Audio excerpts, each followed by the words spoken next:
Hakan Şükür, a former soccer star, left his native Turkey in 2015 to visit friends in Palo Alto. He is now part owner of Tut's Bakery and Cafe and has settled in the Bay Area. "Good weather, good life," he says. Jason Henry for the New York Times. Good morning. Want to get California today by email? Here's the sign-up. How did Hakan Şükür, a World Cup star, a veteran of some of Europe's top soccer leagues and perhaps the most famous athlete in Turkey, end up working in a bakery in Palo Alto? It's complicated. Mr. Şükür, now 46 and still with a face as well known as anyone's back in Turkey, left the country in 2015 after a short career as a member of parliament. A year later, there were warrants for his arrest for his longtime support of the Gülenist movement, believed by some to be behind the deadly, failed 2016 coup to topple the authoritarian regime of President Recep Tayyip Erdogan, a former friend and political ally. No one, it seemed, knew where Mr. Şükür went. We found him hiding in plain sight near the Stanford campus, running a high-end cafe and bakery that features, among other items, a selection of Turkish food and coffees. In Turkey, during the good years, Mr. Şükür would be mobbed by fans.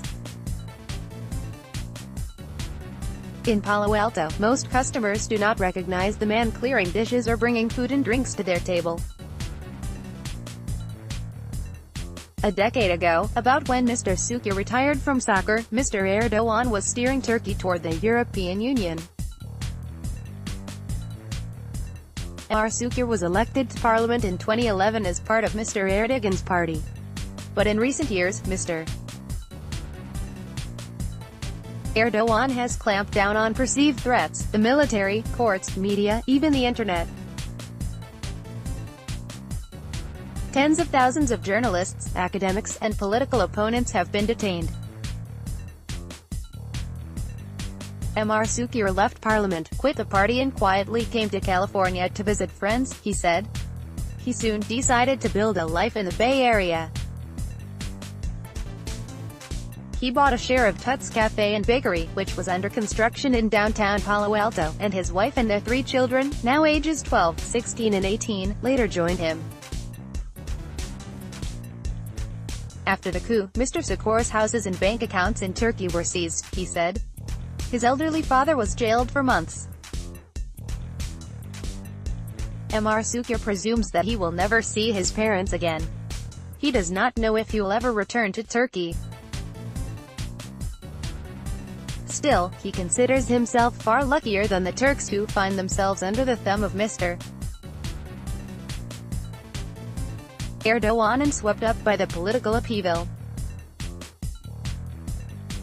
His long-range plan is not to run bakeries, but to coach soccer and build sports academies, something he always thought he would do in Turkey. With his fame and wealth, life is not where you live. Mr. Şükür said over a plate of Turkish meatballs. It's what you do where you live. Read the full story here. California Online. Please note, we regularly highlight articles on news sites that have limited access for non-subscribers. From Left.gov. John Kasich of Ohio, former Governor Arnold Schwarzenegger, and Chad Mays, a state assemblyman, at a conference in Los Angeles in March. Mr. Schwarzenegger has started a campaign to move the Republican Party toward the center. Damian DeVarganis, Associated Press. State Republicans are contending with an unsettling possibility. The party may not have a candidate for governor or United States senator on the ballot this November. The New York Times. Orange County was once considered conservative holy ground. Now it may be the Republicans' last stand. The Associated Press. Former President Barack Obama has backed Senator Dianne Feinstein for the Democratic primary on June 5. The Associated Press. More than 50,000 workers in the University of California system are preparing to go on to strike this week.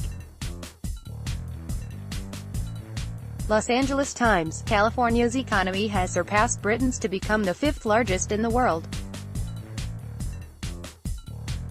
But that success has also brought growing pains. Homelessness, housing prices and traffic congestion have soared. The New York Times, California is about to become the first state to require solar panels on most new homes. The Orange County Register, Wells Fargo has agreed to pay $480 million to settle a class action lawsuit by shareholders over the bank's sham accounts scandal. The New York Times, a $5 million tax on Google could alleviate the Bay Area's housing and transportation issues, says Mayor Lenny Siegel of Mountain View, where the tech giant has its headquarters. San Francisco Chronicle, the launch of NASA's InSight spacecraft lit up the sky in Southern California on Saturday. David McNew, Getty Images. NASA's Mars InSight launch from Vandenberg Air Force Base lit up the skies early Saturday morning, from Los Angeles to San Diego. The New York Times, one of the deadliest roads in the country is in California. The Orange County Register, on the Daily, we spoke to Paul Holes, the Contra Costa County investigator who uploaded DNA evidence to a genealogy website to identify a suspect in the Golden State Killer case. The New York Times, as winters become warmer, American black bears aren't always hibernating when they should be, leading them to search for humans' food. These weather changes could happen more often in California and the Lake Tahoe area in the coming years, a study found. The New York Times, in Vita, Chelsea Rendon plays Marisol, an anti-gentrification blogger and community activist in Boyle Heights. Erica Parisi stars the TV gentrifiers in Vita, a Starz series that debuted Sunday. Aren't white hipsters. They're Mexican-Americans in Los Angeles' Boyle Heights. The New York Times, this new San Francisco company is aiming to disrupt modern dinnerware design, that is. The New York Times, coming up this week. Jane Kim, Wright, a candidate for mayor of San Francisco, campaigning in the city last month. F. Chu, Associated Press. For San Francisco mayoral candidates, Angela Alioto, Jane Kim, Mark Leno and Amy Farah Weiss, will discuss the city's neighborhoods, small businesses, and its character and culture at a forum on Monday. Doors open at 5:30 p.m. The physician Siddhartha Mukherjee will speak at the University of Southern California's commencement on Friday, and Senator Kamala Harris will speak at UC Berkeley ceremony on Saturday. Universal Studios is celebrating the 25th anniversary of Jurassic Park, Friday through Sunday. And finally, artwork at the Beyond the Streets exhibition in Los Angeles.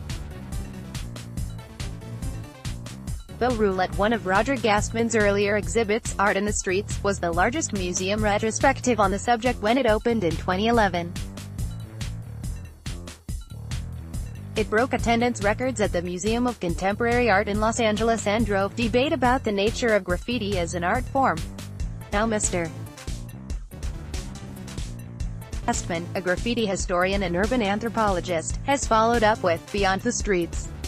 The street art showcase opened in Los Angeles on Sunday and features the work of more than 100 artists, including the feminist activist group Guerrilla Girls and the Japanese contemporary artist Takeshi Murakami. I wanted to be true to the spirit of graffiti and street art, vandalism, ambition, rebellion, Mr.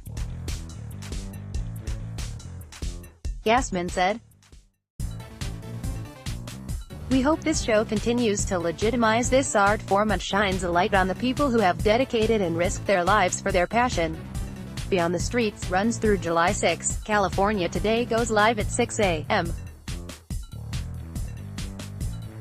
Pacific Time weekdays. Tell us what you want to see. Today@nytimes.com.